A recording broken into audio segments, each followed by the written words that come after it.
था जब मुनावर का लो फेस चल रहा था, you were the one, like Manara थी लेकिन जी। आपकी कुछ बॉन्ड ही अलग थी। तो ये बात वही है ना कि मनारा की सेंसिबिलिटी और मैच्योरिटी और मेरी सेंसिबिलिटी हम्म। मैच्योरिटी में डेफिनेटली वो फ़र्क है। तो मतलब मैं वही समझाऊँगी जो मुझे सही लगेगा। मतलब अपेरेंटली मैंने अभी सुना भी कि मुनव्वर ने कहा कि रिंकू जी बहुत जैसी थी सीधा मुँह पे थी। लाइक अगर आप मेरे दोस्त हो तो मैं आपको कोई लॉलीपॉप नहीं दूँगी। But I will give you your truth what it is from my opinion. बाकी आप जानो आपके कॉन्सिक्वेंसेस हैं आपके सही गलत के। बट अगर आपसे जानना चाहे मुनावर एंड आयशा के रिश्ते के बारे में, ये जो पूरा सिनेरियो हुआ है, आप एज अ ऑडियंस या आप एज अ कॉन्टेस्टेंट इस पूरी चीज़ को किस तरीके से देखते हैं? I don't think it is worth talking about anymore as of today where we stand, which is very close to finale.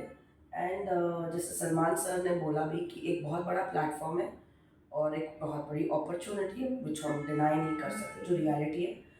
तो डेफिनेटली उसे वो अपॉर्चुनिटी मिली और वो उस प्लेटफॉर्म पे आई। So rest is history as we say.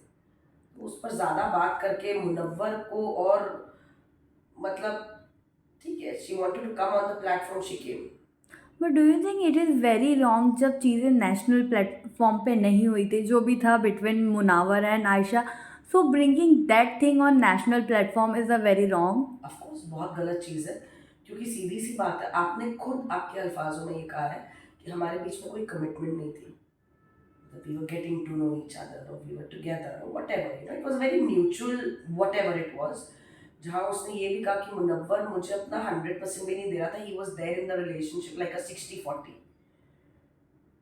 तो फिर आपको ऐसी कौन सी सॉरी चाहिए थी जिसके लिए आप बिग बॉस के घर आके ये और फिर आपको नॉमिनेट किया तो आप और कच्चे चिट्ठे अरे उसका तो कौन हो भाई तुम अपनी बात करने आई हो अपनी बात करो। एंड नॉट ओनली दैट, घर में आके एक सॉरी के बाद पूरा रिश्ता बदल गया। फिर भी ठीक हो गई। हाँ। तो तुम क्या नॉमिनेशन की वेट कर रही थी या अदालत की वेट कर रही थी?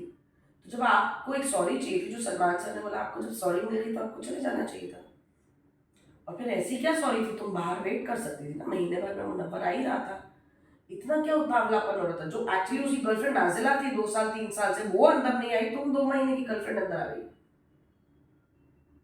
तो फिर तो एजेंडा क्लियर है ना। मुनव्वर तो एक बहाना था।